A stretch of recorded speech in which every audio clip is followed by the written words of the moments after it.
کچھ ہی دن کے بعد یہ اعلان ہوگا، مبارک ہو، ماہ رمضان المبارک کا چاند نظر آ گیا ہے۔ کیا آپ جانتے رمضان المبارک کتنا عظیم مہینہ ہے؟ جی ہاں، وہ مہینہ تشریف لا رہا ہے جسے حدیث پاک میں سید الشہور یعنی تمام مہینوں کا سردار کہا گیا۔ وہ مبارک مہینہ آ رہا ہے کہ اس کی پہلی رات سے آسمانوں کے دروازے کھول دیے جائیں گے، پھر آخری رات تک، لاسٹ نائٹ تک وہ دروازے بند نہیں ہوں گے۔ جو اس مہینے میں ایک سجدہ کرے اسے 1500 نیکیاں لکھی جاتی ہیں، اور جنت میں سرخ یاقوت کا گھر بنایا جاتا ہے۔ اللہ اکبر، سمجھ آ رہی ہے بات؟ ایک سجدے پر 1500 نیکیاں، اور ایک ہی سجدے پر سرخ یاقوت کا جنت میں گھر۔ اب سوچیں جو نفل پڑھتے ہیں، جو پوری تراویح پڑھتے ہیں، ہر سجدے پر کیا کچھ حاصل کر رہے ہیں۔ انہیں سوچنا چاہیے جو تراویح میں سستی کر جاتے ہیں، نوافل میں سستی کرتے ہیں۔ دل پر چوٹ کرنے کے لیے ایک جملہ کہہ دیتا ہوں، باقی پھر آگے چلتے ہیں، کہ اگر یہ کہہ دیا جائے کہ ماہ رمضان میں جو جتنے سجدے کرے گا اسے اتنے 1000 روپے ملیں گے، پھر بتائیں کتنے سجدے کریں گے؟ اچھا جناب، جو ماہ رمضان میں پوری تراویح پڑھے گا اسے جناب کورنگی کی ایک بڑی سوسائٹی میں ایک پلاٹ دیا جائے گا، 20 رکعت پوری پڑھے، بندہ کہ 20 کے بعد کہیں گے کچھ اور بھی پڑھ لیتا ہوں، ایک پورا پلاٹ مل جائے گا ہر سجدے پر۔ کراچی میں نہیں، پاکستان کے پوش ایریا میں نہیں، جنت میں سرخ یاقوت کا گھر دیا جا رہا ہے۔ تو کتنے سجدے کرنے چاہیے رمضان میں؟ وارے نیارے ہو گئے نا، اتنا آسان، سبحان اللہ۔ اور سنو، وہ مہینہ آ رہا ہے کہ جو ماہ رمضان کا پہلا روزہ رکھتا ہے اس کے پچھلے گناہ معاف کر دیے جاتے ہیں۔ صبح سے شام تک 70,000 فرشتے اس کے لیے دعائے مغفرت کرتے ہیں۔ آج دنیا میں پتہ ہے ہم کسی بڑے بزرگ شخصیت کو ڈھونڈ رہے ہوتے ہیں، کسی عالم دین سے پیار ہوتا ہے، کسی پیر صاحب سے محبت ہوتی ہے، بندہ کہتا ہے جا کے یار ان سے دعا کروا لوں، میرا کام ہو جائے گا۔ اللہ کے فرشتے، اور وہ بھی کتنے؟ 70,000 صبح سے شام تک روزہ دار کے لیے دعائیں کر رہے ہیں، سبحان اللہ، جس میں نفل کا ثواب فرض کے برابر، فرض کا ثواب 70 گنا بڑھا دیا جائے گا۔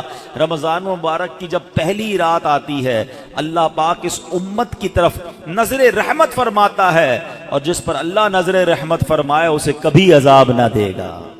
اس سے کیا پتہ چل رہا ہے؟ 2-3 باتیں آ گئی ہیں کہ پہلی رات بڑی امپورٹنٹ ہے، آخری رات تو ہے ہی امپورٹنٹ، وہ بعد میں بتاؤں گا، مگر چونکہ ابھی پہلی رات آنے والی ہے نا، first night of Ramzan is very important. آپ نے سنا اس رات ہمیں یہ 2 رکعتیں پڑھنی ہیں، پھر فرمایا اس رات اللہ جس پر نظر رحمت فرمائے گا اس پر کبھی عذاب نہیں ہوگا، اور پھر کیا فرمایا کہ پہلی رات آسمانوں کے دروازے کھول دیے جاتے ہیں، سبحان اللہ۔ تو یہ خاص رات ہے، فرمایا اس مبارک مہینے میں بخشش کے پروانے بانٹے جائیں گے۔ کون سا وقت بڑا سینسٹیو ہے؟ جو افطار کا وقت ہے نا، یہ بڑا سینسٹیو ہے، بڑا حساس، بڑا خوبصورت وقت ہے۔ حدیث پاک میں آتا ہے جس کا مضمون ہے ہر روز افطار کے وقت 10 لاکھ گناہگاروں کی بخشش کی جائے گی۔ اور اس مبارک مہینے میں جب جمعہ آئے گا نا، رمضان میں جتنے جمعے ہوں گے، فرمایا تب تو وارے نیارے ہو جائیں گے، جمعرات کی مغرب سے لے کر غروب آفتاب سے جمعے کے غروب آفتاب تک، یہ جو 24 آورز ہیں، یہ جو دن رات ہے، فرمایا ہر گھڑی میں 10 لاکھ گناہگار جہنم سے آزاد کر دیے جاتے ہیں۔ اور وہ بھی کون سے؟ جن پر جہنم واجب ہو چکی تھی، گناہوں کی وجہ سے جن پر جہنم واجب ہو گئی، وہ گناہگار بخشے جائیں گے۔ اللہ اکبر۔ اب سوچو یہ رمضان کیسا مہینہ ہے، اس کی کتنی خوشی ہونی چاہیے، کتنی پریپریشن ہونی چاہیے۔ افطار کا وقت تو اتنا نازک وقت ہے کہ 10 لاکھ بخشے جا رہے ہیں۔ ہم افطار میں کس کام میں لگے رہتے ہیں؟ بھائی سموسے آگے کے نہیں آئے، پکوڑے آگے کے نہیں آئے، شربت کہاں ہے، دہی بلے کہاں ہیں، فلاں چیز کہاں ہے، گھر میں ایک افراتفری مچی ہوئی ہوتی ہے۔ پلیز ٹرائی ٹو انڈرسٹینڈ، یہ افطار کا وقت مانگنے کا وقت ہے، گر گڑانے کا وقت ہے، آنسو بہانے کا وقت ہے کہ مولا آج 10 لاکھ بخشے جا رہے ہیں، ان بخشے جانے والوں میں میرا بھی نام لکھ دے۔ کیا ہی اچھا ہو کہ باپ بھی بیٹھا ہو، ماں بھی بیٹھی ہو، بچے بھی بیٹھے ہوں اور ہاتھ اٹھے ہوئے ہوں، اور اللہ کی بارگاہ میں التجائیں ہوں، اے اللہ ہمارا گھرانہ تیرے دربار میں حاضر ہے، اے اللہ افطار کا وقت ہے، 10 لاکھ بخشے جائیں گے، اس بخشے جانے والوں میں ہماری فیملی کا، ہمارے گھر بار کا نام لکھ دے۔ تو اے میرے اسلامی بھائیوں، پردے میں جو مجھے انٹرنیٹ پر اسلامی بہنیں سن رہی ہیں، بعد میں سنیں، کچھ ایسا انتظام گھر میں کریں کہ 10 15 20 منٹ پہلے اب سارے کاموں سے فارغ ہو جائیں، اب دعاؤں میں گزاریں۔ افطار کا وقت، افطار سے پہلے بھی دعا کریں، مگر جو خاص مقبولیت کی گھڑیاں ہیں وہ عین افطار کے بعد ہیں۔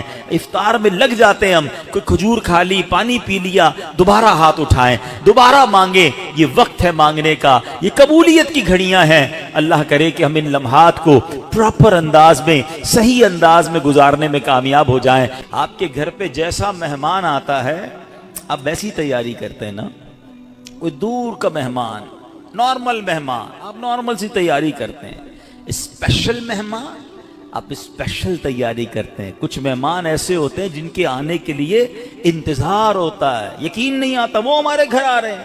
بندہ گھر بھی سجاتا ہے، صفائی بھی کرتا ہے، خوشبو بھی لگاتا ہے، اچھے اچھے کھانے بناتا ہے، مہمان کی تیاری ہے نا۔ تو رمضان یہ رب کی طرف سے ہمارے لیے مہمان آ رہا ہے، ہماری بخشش کروانے آ رہا ہے۔ ہمیں اپنے آپ کو سجانا ہے، اپنے کردار کو سجانا ہے۔ اپنی صحت کا بھی اس لیے خیال رکھو کہ میں اب ایسے الٹے سیدھے کھانے نہ کھاؤں رمضان سے پہلے۔ پتہ ہے جس کی شادی ہونے والی ہوتی ہے تو دولہے کو لوگ کہتے ہیں بھائی ذرا خیال رکھنا، شادی والے دن ہی بیمار مت ہو جانا، 1 ہفتہ پہلے سے احتیاط کرواتے ہیں، زیادہ سفر نہیں کرواتے، زیادہ تھکن والا کام نہیں کرواتے۔ تو کیا ہی اچھا ہو کہ ماہ رمضان سے پہلے ہم اپنی صحت کا خیال رکھیں، تھوڑا سا ریسٹ کریں۔ مجھے روزے رکھنے ہیں، مجھے انشاءاللہ تراویاں پڑھنی ہیں، اپنے کام کاج کو موڈیفائی کریں۔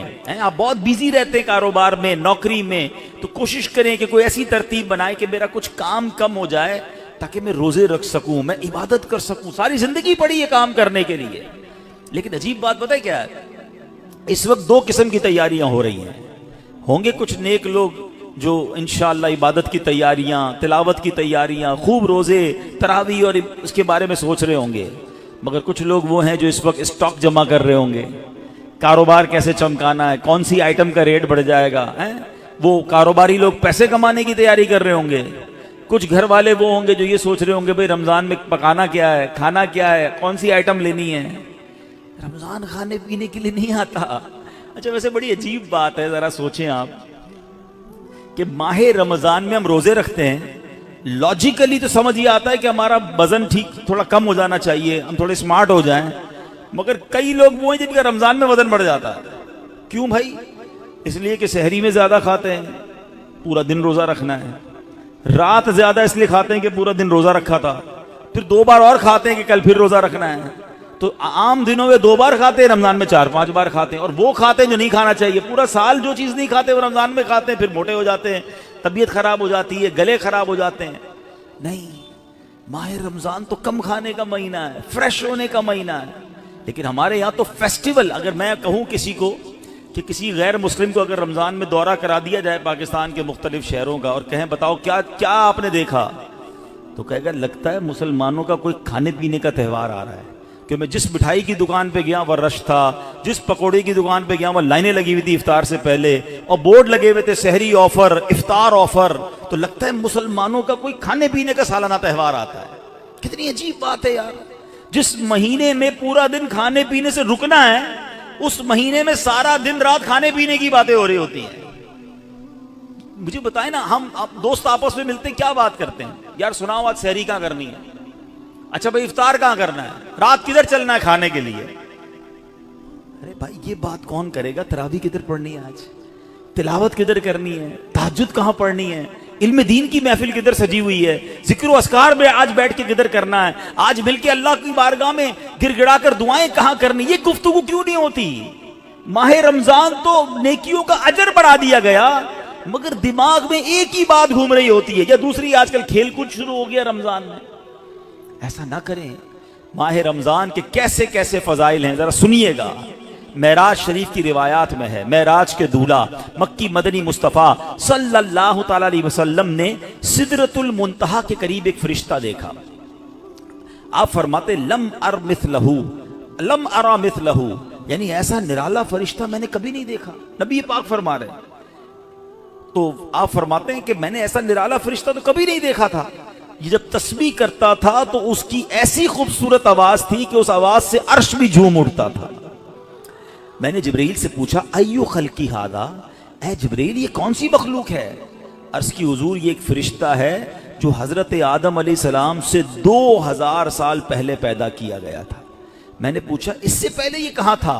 عرض کیا اللہ پاک نے عرش کے نیچے جنت میں ایک جگہ بنائی ہے، یہ وہیں ہوتا ہے. حضور آج آپ کے دیدار کے لیے حاضر ہوا ہے. کیا شان ہے میرے آقا کی، ہر کوئی فدا ہے بن دیکھے، دیدار کا عالم کیا ہوگا. ارے فرشتہ بھی میرے آقا کے دیدار کا تمنائی ہے. جبریل امین کہتے حضور آج آپ کے دیدار کے لیے حاضر ہوا ہے. مکی مدنی سلطان صلی اللہ تعالی علیہ وسلم فرماتے ہیں کہ اب نبی پاک علیہ الصلوۃ والسلام نے اس فرشتے سے ایک بڑا کمال کا سوال کیا. ذرا سنیے گا، آپ کا ایمان تازہ ہو جائے گا.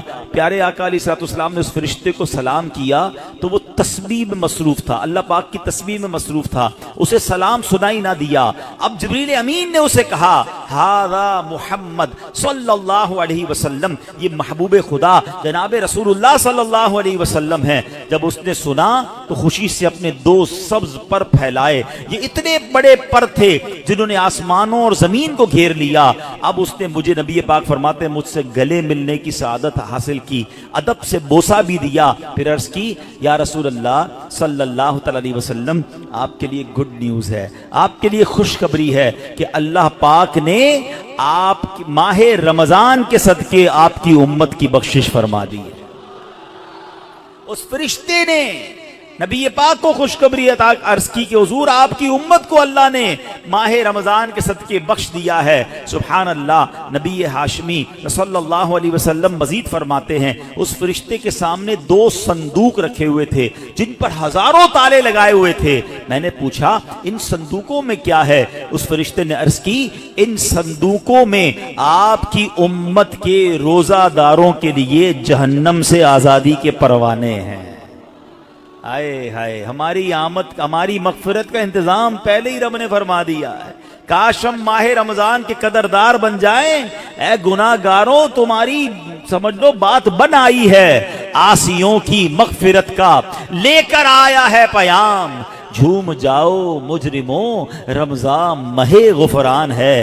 بھائیوں بہنوں کرو سب نیکیوں پر نیکیاں، پڑ گئے دوزخ پہ تالے قید میں شیطان ہے. اللہ اکبر. تو اے میرے پیارے اسلامی بھائیوں یہ اس قدر مبارک مہینہ ہے کہ اللہ کریم اس مہینے میں رحمتوں اور برکتوں کے دروازے کھول دیتا ہے. اس مہینے میں مغفرتوں کے انتظام ہو گئے ہیں. اللہ کرے کہ ہم ماہ رمضان کی قدر کرنے والے بن جائیں. رب عز و جل قرآن مجید میں اس ماہ مبارک کے بارے میں فرماتا ہے. ماہ رمضان کی آپ اہمیت کا اندازہ اس بات سے بھی لگائیں کہ پورے قرآن میں صرف ایک ہی مہینے کا ذکر ہے، اور وہ مہینہ کون سا ہے؟ وہ مہینہ ماہ رمضان ہے. اللہ قرآن میں فرماتا ہے بسم اللہ الرحمن الرحیم شہر رمضان الذی انزل فیہ القرآن ھدی للناس وبینات من الھدی والفرقان فمن شہد منکم الشہر فلیصم. ترجمہ کنز العرفان. رمضان کا مہینہ ہے جس میں قرآن نازل کیا گیا، جو لوگوں کے لیے ہدایت اور رہنمائی ہے اور فیصلے کی روشن باتوں پر مشتمل ہے. تو تم میں جو کوئی یہ مہینہ پائے تو ضرور اس کے روزے رکھے. سبحان اللہ.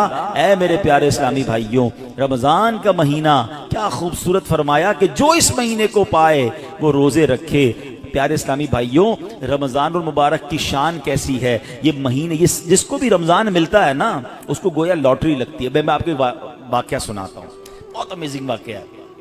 پیارے آقا علیہ الصلوۃ والسلام کی بارگاہ میں حضرت بہت اچھے بڑے صحابی ہیں، بلند مرتبہ صحابی ہیں، حضرت طلحہ بن عبید اللہ رضی اللہ تعالیٰ عنہ. فرماتے ہیں کہ ایک مرتبہ 2 شخص نبی پاک کی بارگاہ میں ایک ساتھ آئے. دونوں نے کلمہ پڑھا، صحابی ہونے کا درجہ حاصل کر لیا، بڑے نیک اور پرہیزگار تھے، اور ان میں سے ایک عبادت اور ریاضت میں بہت زیادہ محنت کرتے تھے. جو زیادہ عبادت گزار تھے یہ ایک مرتبہ ایک غزوے میں شریک ہوئے اور شہید ہو گئے. جہاد میں گئے اور شہید ہو گئے، اور 1 سال بعد دوسرے جو صحابی تھے ان کا بھی انتقال ہو گیا. ٹھیک ہے. حضرت طلحہ فرماتے ان دونوں کے دنیا سے جانے کے بعد ایک رات میں نے خواب میں دیکھتا ہوں کہ میں جنت کے دروازے پر کھڑا ہوں, یہ دونوں صحابی رسول وہاں موجود ہیں. اتنے میں جنت کے اندر سے کوئی باہر آیا, وہ صحابی جن کا انتقال 1 سال بعد ہوا تھا انہیں لے کر جنت میں چلا گیا. تھوڑی دیر کے بعد دوبارہ وہ فرشتہ آیا اور جو صحابی 1 سال پہلے شہید ہوئے تھے ان کو بعد میں جنت میں لے کر گیا. اب بات سمجھ آ رہی ہے؟ جو شہید ہوئے, زیادہ عبادت کرتے تھے, وہ بعد میں جنت میں گئے, اور جو 1 سال بعد جن کا انتقال ہوا جو اتنی عبادت نہیں کرتے تھے مگر وہ جنت میں پہلے چلے گئے. اچھا کمال دیکھو صحابہ کرام علیہ رضوان کا, کہ جو بھی خواب دیکھتے تھے, جو بھی ذہنوں میں سوال ہوتا تھا, ڈائریکٹلی نبی پاک علیہ الصلوۃ والسلام کی بارگاہ میں آ جاتے. ان کے پاس کیسی نعمت موجود تھی کہ اس کا مسئلے کا حل تو نبی پاک نے کرنا ہے. کہا حضور یہ کیا ماجرا ہے, شہید وہ ہوئے, عبادت بھی زیادہ کرتے تھے, جنت میں وہ بعد میں جا رہے ہیں, جن کا انتقال بعد میں ہوا حضور وہ پہلے جا رہے ہیں جنت میں. اللہ اکبر. تو نبی پاک علیہ الصلوۃ والسلام نے کیا خوبصورت جواب دیا, فرمایا یہ دوسرے صحابی 1 سال زیادہ زندہ نہیں رہے؟ کہا جی حضور یہ تو 1 سال زیادہ زندہ رہے. تو فرمایا کیا 1 سال زیادہ زندہ رہنے والے نے 1 سال پہلے شہید ہونے والے سے زیادہ روزے نہیں رکھے 1 سال؟ فرمایا ہاں روزے تو رکھے. تو نبی پاک نے پوچھا کیا اس 1 سال بعد والے نے سجدے زیادہ نہیں کیے؟ عرض کیا جی حضور سجدے بھی زیادہ کیے. تو نبی پاک نے فرمایا بس اسی وجہ سے ان دونوں کے درمیان زمین و آسمان کا فرق ہے. بات سمجھ آ رہی ہے؟ مومن اور نیک آدمی کی لمبی عمر یہ اس کے لیے بہت بڑی سمجھ لو فائدہ ہے کہ وہ جتنا جیتا ہے اتنے سجدے زیادہ کرتا ہے, اتنے رمضان اسے ملتے ہیں. ابھی 15 شعبان کو نوافل پڑھے تھے نا, 2 رکعت یہ بھی تو تھے نا کہ اللہ ہمیں درازی عمر بالخیر عطا فرما. یاد رکھیے گا بندہ نیک ہو اور عمر طویل ہو تو اس کے وارے نہیں آ رہے ہیں, لیکن اگر بندہ گناہگار ہے اس کی عمر بڑی ہو جائے تو وہ تو مارا گیا نا. اس کی تو روز نماز قضا ہو رہی ہے, اس کے رمضان کے روزے بھی قضا ہو رہے ہیں, وہ روز جھوٹ بول رہا ہے, وہ روز حرام کما رہا ہے, تو اس کا تو گناہوں کا میٹر جاری ہے نا. یہ لوگ بڑی عمر کی جو دعا کرتے ہیں نا, بڑی اچھی نعمت ہے یہ, لیکن اللہ سے ہمیشہ یہ دعا کریں کہ مولا نیکیوں والی طویل عمر عطا فرما, عافیت والی طویل عمر عطا فرما. تو پتہ چلا کہ پھر رمضان آ رہا ہے میری بخشش کروانے. تو پتہ چلا کہ ماہ رمضان یہ ہمارے لیے بہت بڑا احسان ہے. اللہ خیر سے رمضان عطا کر دے, اس کو ضائع نہ ہونے دینا, اس کو خوب نیکیوں میں گزارنا. پچھلے گناہوں کی معافی کا ایک اور چانس دیا جا رہا ہے, مغفرت کا گویا ایک اور موقع آنے والا ہے. اللہ کرے کہ ہم اس کی قدر کرنے میں کامیاب ہو جائیں. نبی پاک کیا کرتے, میرے آقا جب چاند نظر آتا نا سبحان اللہ, تو پیارے آقا علیہ الصلوۃ والسلام قبلے کی طرف رک کر کے یوں دعا مانگتے. ذرا دعا دیکھیے گا کون سی ہے. آقا کی دعا کیا ہوتی, اللہم اہلہ علینا بالامن والامانہ والسلامۃ والعافیۃ المجللۃ ودفاع الاسقام والعون علی الصلاۃ والصیام والقیام وتلاوۃ القرآن. اللہم سلمنا لرمضان وسلمہ منا حتی ینقضی وقد غفرت لنا ورحمتنا وعفوت عنا. اے اللہ اس چاند کو ہم پر امن و امان, سلامتی, مکمل عافیت اور بیماریوں سے حفاظت کا ذریعہ بنا, اور نماز, روزے, عبادت اور تلاوت قرآن پر مدد کا سبب بنا. اے رب کریم ہمیں رمضان کی وجہ سے سلامتی عطا فرما, یعنی اسے ہمارے لیے سلامتی والا بنا اور اسے ہم سے سلامتی عطا فرما, یہاں تک کہ جب یہ رخصت ہو تو تیری مغفرت و رحمت اور عفو درگزر ہمارا یقینی مقدر بن چکا ہو. سبحان اللہ. تو پتہ چلا رمضان مبارک کی آمد پر خوشخبریاں دینا, لوگوں کو مبارکباد دینا, یہ اچھا کام ہے. انشاءاللہ اگر ہم رمضان کی آمد کی خوشی بنائیں گے, اللہ کی رحمت جوش میں آئے اور کاش ہم جنت کے حقدار بن جائیں. مگر ایک احتیاط اس میں کرنی ہے. جب بھی رمضان آتا ہے نا تو ایک بڑا عجیب سا میسج وائرل ہوتا ہے. کیا وائرل ہوتا ہے؟ حدیث پاک میں ہے کہ جس نے سب سے پہلے آمد رمضان کی مبارک دی اس کے لیے جنت واجب ہو جاتی ہے. ایسی کوئی حدیث ہمارے آقا مکی مدنی مصطفیٰ صلی اللہ تعالی علیہ وسلم سے ثابت نہیں ہے, نہ ہی رمضان کے بارے میں، نہ ہی کسی مبارک مہینے کے بارے میں ایسے جھوٹے میسیجز کو آگے بڑھانا نہیں چاہیے۔ جو بھی آپ کو میسج بھیجے اس کو محبت کے ساتھ سمجھائیں کہ ایسی کوئی حدیث نہیں ہے۔ حدیث پاک ذرا غور سے سن لیں، جو ہر میسج آگے فارورڈ کر دیتے ہیں نا، پہلے چیک تو کریں یہ حدیث ہے بھی کہ نہیں، ہم کہیں جھوٹی حدیث یا جھوٹی بات پھیلانے کا سبب تو نہیں بن رہے۔ حدیث پاک سنیے گا، من کذب علی متعمدا فلیتبوأ مقعدہ من النار۔ آقا فرماتے جس نے مجھ پر جان بوجھ کر جھوٹ باندھا، مثلا نبی پاک علیہ الصلوۃ والسلام نے کوئی بات فرمائی نہیں تھی اور یہ کہہ دیا کہ پیارے آقا علیہ الصلوۃ والسلام کی حدیث ہے، تو ایسا بندہ اپنا ٹھکانہ جہنم میں بنا لے۔ تو بالکل بھی لوگ اچھا یہ تو عجیب ہے نا، کہیں بیٹھے اللہ قرآن میں یہ فرماتا ہے بھائی، قرآن میں آیا ہے، کدھر آیا ہے بھائی یہ اس کو بھی نہیں پتا ہے، حدیث میں یہ بات آئی ہے، بھائی کون سی حدیث کس کتاب ہے پتہ کچھ نہیں ہے، اپنی طرف سے بولی جا رہے ہیں۔ بھائی کس نے کہا ہے آپ کو قرآن میں آیا ہے، حدیث میں آیا ہے؟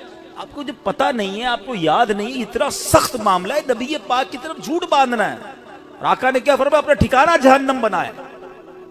تو آپ کہہ دیں میں نے کہیں پڑھا ہے، ہو سکتا ہے میں نے کہیں سنا ہے، قرآن اور حدیث کی بات کرتے تو لرزہ آ جانا چاہیے، ایک زبر زیر پیش کا ہم فرق نہیں کر سکتے قرآن میں، اور جناب اللہ نے قرآن میں یہ فرمایا، تم کو نہیں پتا قرآن میں یہ ہے، بحث کریں گے اور قرآن کو بیچ میں لے آئیں گے۔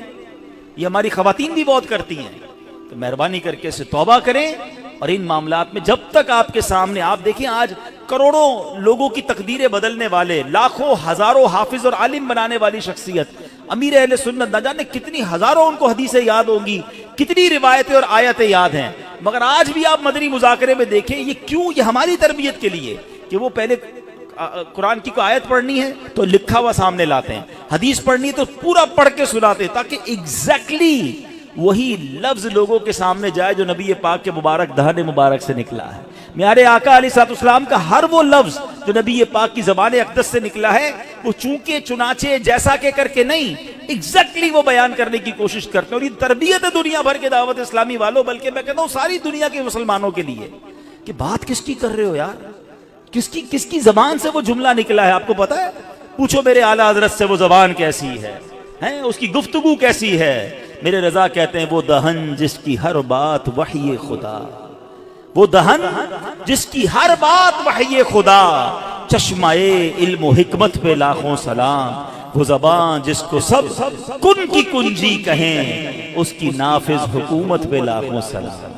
تو ہماری آپ کی جرت نہیں ہونی چاہیے کہ حدیث میں اپنی طرف سے حاشیے لگائیں، اپنی طرف سے معاذ اللہ قرآن پاک کے بارے میں بعض اوقات تو یہ بات ایمانیات پر آ جائے گی اگر اپنی طرف سے کوئی بات ایڈیشن کر رہا ہے، تو بڑے احتیاط کی حاجت ہے۔ البتہ ماہ رمضان ایک اور خوبصورت آیت سنیے گا، اس میں قرآن پاک نے جو ہم پر رمضان کے روزے فرض کیے گئے نا، اس کا ریزن بیان کیا، یعنی ہماری شریعت ہم سے چاہتی کیا ہے؟ روزے تو ہم برسوں سے رکھ رہے ہیں، بچپن سے روزے رکھ رہے ہیں، کئی ایسے یہاں ایسے ہوں گے، لیکن اس روزے سے میں حاصل کیا کرنا ہے؟ قرآن کیا فرماتا سنو، اللہ قرآن میں فرماتا ہے یا ایھا الذین آمنوا کتب علیکم الصیام کما کتب علی الذین من قبلکم، اے ایمان والو تم پر روزے فرض کیے گئے جیسے تم سے پہلے لوگوں پر فرض کیے گئے تھے، مگر آگے ریزن بتایا گیا کیوں کیے گئے، لعلکم تتقون، قرآن کہتا ہے تاکہ تم پرہیزگار بن جاؤ۔ آج سمجھ لیں، میں اس موضوع کو تھوڑا اور مزید ڈیفائن کروں گا کہ روزے فرض ہونے کی وجہ قرآن نے کیا بیان کی، لعلکم تتقون، تاکہ تم پرہیزگاری اختیار کرو، تم پرہیزگار بن جاؤ۔ اس آیت کریمہ میں جو روزے کی اعلیٰ ترین حکمت اور بہت بڑا فائدہ بیان کیا گیا، ایکچولی اس میں چھپا ہوا ہے لعلکم تتقون، تاکہ تم پرہیزگار بن جاؤ۔ اے میرے پیارے اسلامی بھائیوں، پتہ چلا کہ مبارک مہینہ ہے جس میں ہمیں تقوی حاصل کرنا ہے۔ آپ نے علماء کرام کا بیان سنا ہوگا، وہ بعض علماء کہتے ہیں الحمدللہ رب العالمین والعاقبۃ للمتقین، اس کا معنی پتہ ہے؟ اے ہائے، یقین کریں کبھی کبھی خطبہ ہی ہلا دیتا ہے یہ جملہ اگر سمجھ آ جائے نا، کہ تمام تعریفیں اس رب کے لیے ہیں جو عالمین کا رب ہے، والعاقبۃ للمتقین، جو آخرت ہے نا، جو بعد والی زندگی ہے وہ ہے ہی متقین کے لیے۔ تو ہم کدھر جائیں گے اگر ہم متقین نہیں ہیں، متقیوں میں نہیں ہیں، تو پھر ہمارا کیا بنے گا؟ اب ذرا غور کیجئے، تقوی یہ بڑی کمال کی نعمت ہے، آسان نہیں ہے، مگر سبحان اللہ رمضان کا روزہ جو ہے وہ ہمیں متقی بنانے آیا ہے. قرآن کہتا بھی یہی ہے لعلکم تتقون، تاکہ تم پرہیزگار بن جاؤ، متقی بن جاؤ. سبحان اللہ، تقوی کتنی بڑی دولت ہے. حضرت ابو سعید خدری رضی اللہ تعالیٰ عنہ سے روایت ہے، رسول اکرم نور مجسم شفیع معظم صلی اللہ علیہ وسلم نے ایک صحابی کو نصیحت کرتے ہوئے فرمایا علیک بتقوی اللہ فانہ جماع کل خیر، تم پر تقوی لازم ہے کہ بے شک تقوی تمام بھلائیوں کا مجموعہ ہے. تمام بھلائیوں کا کمبینیشن کیا ہے؟ وہ تقوی ہے. حجت الاسلام امام محمد غزالی فرماتے ہیں اے عزیز تجھے جاننا چاہیے کہ تقوی ایک نایاب خزانہ ہے. اگر تم اس خزانے کو حاصل کرنے میں کامیاب ہو گئے تو تم بہت بڑی کامیابی حاصل کر لو گے. یوں سمجھو کہ دنیا اور آخرت کی تمام بھلائیاں تقوی میں جمع کر دی گئی ہیں. اور وہ تقوی کیسے ملے گا؟ وہ روزے سے ملتا ہے. اگر بندہ صحیح معنوں میں روزہ رکھ لے تو انشاءاللہ وہ تقوی اختیار کر لے گا. تو اے میرے پیارے اسلامی بھائیوں، اب ذرا غور کیجئے. ایکچولی رمضان کو نئی زندگی پانے کا مہینہ قرار دیا گیا، نشاط ثانیہ. یہ بڑی کمال کی بات سنیے گا. شاید آپ کو حیرانی ہوگی کہ صوفیہ کرام کے مطابق انسان 2 مرتبہ پیدا ہوتا ہے. ہر انسان، صوفیہ کرام کہتے ہیں 2 مرتبہ پیدا ہوتا ہے. پہلی ولادت تو وہ مشہور ہے جب ہم دنیا میں آئے، کوئی 30 سال پہلے آیا، کوئی 40 سال، ڈیٹ آف برتھ ڈے بناتے ہیں نا، وہ تو پہلی ولادت ہے. فرمایا دوسری ولادت وہ ہوتی ہے کہ جب بندہ دل کی پاکیزگی حاصل کر لیتا ہے، جب بندہ باطنی بیماریوں سے، حرص، لالچ، ہوس، دنیا کی محبت، تکبر، خود پسندی سے اپنے آپ کو پاک کر لیتا ہے، یہ اس کی دوسری ولادت ہوتی ہے. یعنی زندگی میں ایک موقع ملتا ہے بدلنے کا، ٹرن اراؤنڈ ہونے کا، اپنے آپ کو سدھارنے کا، سچی توبہ کرنے کا. ایک بار پھر رمضان آ رہا ہے، آؤ دوبارہ جی لیتے ہیں، آؤ دوبارہ بدل جاتے ہیں، آؤ اپنے رب سے دوستی کر لیتے ہیں. جو زندگی گزری ہمیں سب کو معلوم ہے کیسی گزری، کیوں نہ یہ رمضان نشاط ثانیہ کا اپنے آپ کو بدلنے کا مہینہ بنا دیں. اللہ نے پھر موقع دے دیا ہے. اے میرے پیارے اسلامی بھائیو، اس بات کو اس طرح سمجھیے، ایک بزرگ بڑی عمر کے تھے، ان کی عمر 60 یا 70 سال تھی، بال بھی سفید تھے. کسی نے کہا حضور آپ کی عمر کتنی ہے؟ کہتے 4 سال. حضور کیوں مذاق کر رہے ہیں؟ اتنی بڑی عمر ہے، آپ کے تو اپنے پوتے پوتیاں ہوں گی، آپ کہہ رہے ہیں 4 سال عمر ہے. کہتے ہیں بات یہ ہے کہ عمر تو بہت زیادہ ہے، بس توبہ کیے ہوئے 4 سال ہی ہوئے ہیں، اللہ سے دوستی کیے ہوئے 4 ہی سال ہوئے ہیں، باقی زندگی تو کھیلوں میں، گناہوں میں گزار دی ہے. اب آپ سنبھالیں تو کام اپنے سنور جائے، ہم نے تو کمائی سب کھیلوں میں گوائی ہے. پتہ نہیں ہم کب بدلیں گے، کب وہ زندگی پھر حاصل کریں گے، ورنہ زندگی کیسے گزر رہی ہے. ہم میں سے بہت سارے اچھی طرح جانتے ہیں کہ صبح ہوتی ہے، شام ہوتی ہے، زندگی یوں ہی تمام ہوتی ہے. کبھی کبھی تو ڈر لگتا ہے یار کہ زندگی بڑھ رہی ہے، ہمارے گناہ بڑھ رہے ہیں، نیکیاں بڑھ رہی ہیں. کبھی سوچے تو صحیح، کوئی بیلنس شیٹ تو بناؤ کہ ہر گزرنے والا دن ہم اپنی موت کے قریب ہو رہے ہیں. یہ جو برتھ ڈے پر خوشی بناتے ہیں ان کو سوچنا چاہیے.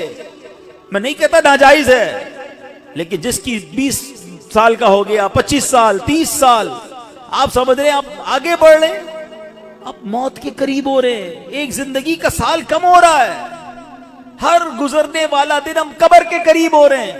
عقل کیا کہتی ہے کہ جو قبر کے جتنا قریب ہوتا جائے اسے نیکیاں اور بڑھانی چاہیے. مگر ہمارا تو ماجرا ہی الگ ہے. اعلیٰ حضرت کہتے ہیں نا، نفس یہ کیا ظلم ہے، جب دیکھو تازہ جرم ہے. نفس یہ کیا ظلم ہے، جب دیکھو تازہ جرم ہے. نہ تمہاں کے سر پہ اتنا بوجھ بھاری، واہ واہ. روز جرم، روز گناہ، روز خطائیں، ہمارا بنے گا کیا؟ تو کتنی کمال کی بات بزرگ نے کہی کہ میری عمر تو 4 سال ہے، کیونکہ اس سے پہلے والی زندگی تو میں شمار ہی نہیں کرتا ہوں. توبہ کی ہے، نمازیں شروع کر دی ہیں، اللہ کو راضی کرنے والے کام شروع کیے، یہی میری اصل زندگی ہے.